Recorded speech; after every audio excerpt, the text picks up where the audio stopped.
So let's dive right into this explainer by asking what this percentage actually represents.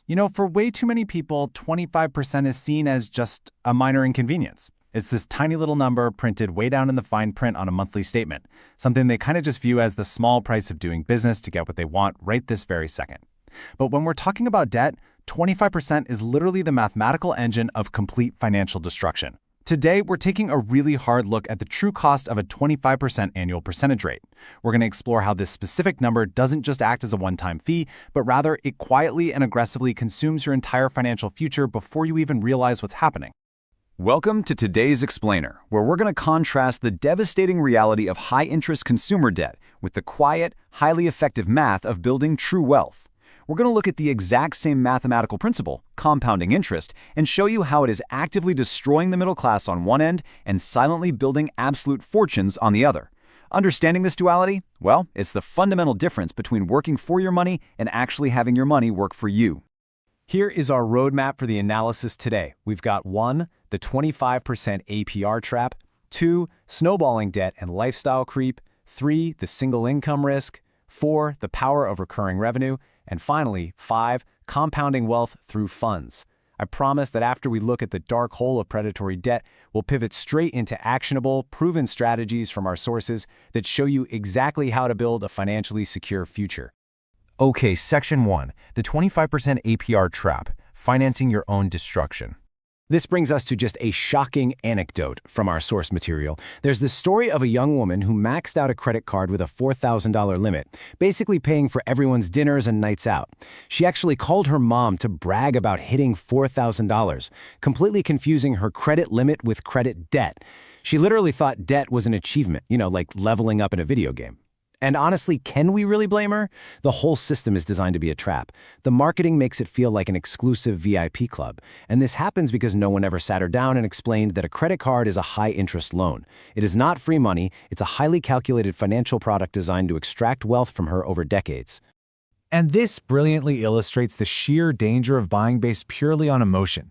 Another young individual featured in our sources signed a 25% APR auto loan on a 2018 Honda Accord simply because the car was, and I literally can't believe I'm saying this, cute. Now that 25% rate is a car salesman's absolute wildest dream, but it was an undeniable nightmare for her. It led to a rapid repossession, a completely destroyed credit score, and a collections bill of over $7,000 for a vehicle she will never ever drive again. So the absolutely crucial point here is this. Debt isn't just about what you owe right now. Debt is literally spending your future self's income today. When you swipe a card at a 25% APR, you are effectively taking a massive pay cut for the next 5 years of your life just to have a fleeting moment of satisfaction today. Every single dollar of that 25% interest you pay to a bank is a dollar that the future version of you earned, worked incredibly hard for, but will never actually get to touch. Moving on to Section 2, snowballing debt and lifestyle creep, the $100,000 hole. Get a load of this staggering breakdown of a 22-year-old's self-built $100,000 debt hole. We're always told that student loans are the big, scary financial monster for young people, right? Well, look at the data from our sources. The student loan is actually the smallest piece of the pie at just under $8,000. It is entirely eclipsed by a $55,000 luxury car and nearly $38,000 in credit card spending. That is the devastating reality of high-interest lifestyle financing. It happens incredibly fast, and it is just brutal. And this represents the modern trap of lifestyle creep and what you could call imposter syndrome spending. Our sources detailed this crazy story of a nurse with a great salary who went into massive debt. She was buying luxury Michael Kors purses at high interest just to look like an influencer online. She was sacrificing her actual wealth to project a totally fake brand of wealth, continuously swiping those high-interest buy now, pay later apps. She is literally still paying for a purse she bought 4 years ago. This is the ultimate illusion, guys, trading true financial freedom for the mere appearance of it. All right, Section 3, the single income risk, the illusion of salary safety. Our sources highlight these 5 critical risks, proving that relying on a single income stream is essentially a financial jail cell. Think about the tech and IT sectors right now, where tens of thousands of positions are just being cut overnight. Or consider that 47% of jobs are heavily exposed to AI automation. Add to that the harsh reality of hidden inflation, with healthcare costs soaring at 14% yearly.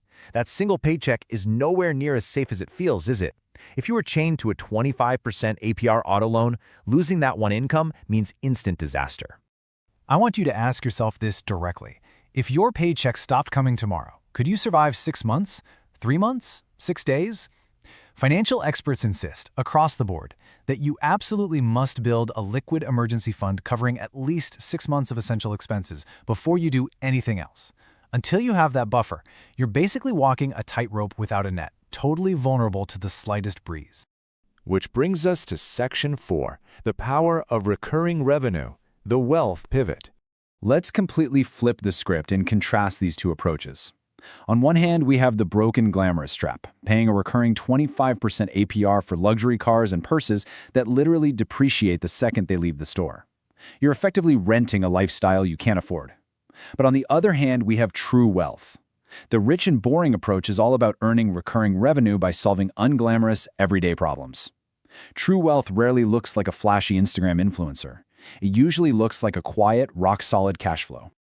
Our sources provided some incredible, honestly kind of boring examples of these wealth engines. Vending machines in prime locations, commercial laundry operations with steady hotel contracts, equipment rentals for construction sites, and microcell software fixing highly specific niche problems, like think of a simple scheduling app designed specifically for local plumbers. These models thrive because the owner isn't constantly exhausting themselves hunting for new daily customers. Instead, they lock in contracts or subscriptions where the customer pays repeatedly for reliability. They are harnessing the exact same power of recurring payments, but in their favor rather than bleeding it all out to a credit card company. And finally, Section 5, compounding wealth through funds, positive compounding. So once you've escaped the debt trap, you've got your emergency fund, you're earning rather than paying, the final step is letting your money positively compound. This breakdown of core investment options shows exactly why low-cost index funds and ETFs are so broadly recommended for the average long-term investor. They just passively copy the market, which keeps their operational costs extremely low. Actively managed mutual funds try to beat the market with expensive research teams, and hedge funds use highly aggressive, risky strategies reserved almost entirely for the ultra-wealthy. For the vast majority of us looking at this analysis, your focus should firmly remain right there on those low-cost, steady index funds and ETFs. And you really have to watch out for expense ratios because high management fees act exactly like a mini APR eating away at your wealth. Higher fees dramatically eat into your long-term positive compounding. I mean, if you pay a mutual fund manager a 1.5% fee every single year, that money vanishes from your compounding snowball forever. Over a 10 or 20-year horizon, paying someone more to actively manage your money very often leaves you with significantly less total wealth compared to just using a boring, passive 0.1% index fund. Ultimately, as our sources point out, retiring in a decade or achieving financial independence isn't about getting lucky on a hot stock tip or using some crazy complex trick. It is literally just a mathematical formula. Eliminating that toxic 25% debt, maintaining secure or dual income streams, and making consistent, boring, low-fee investments that positively compound over time. It's not magic, guys. It's just math.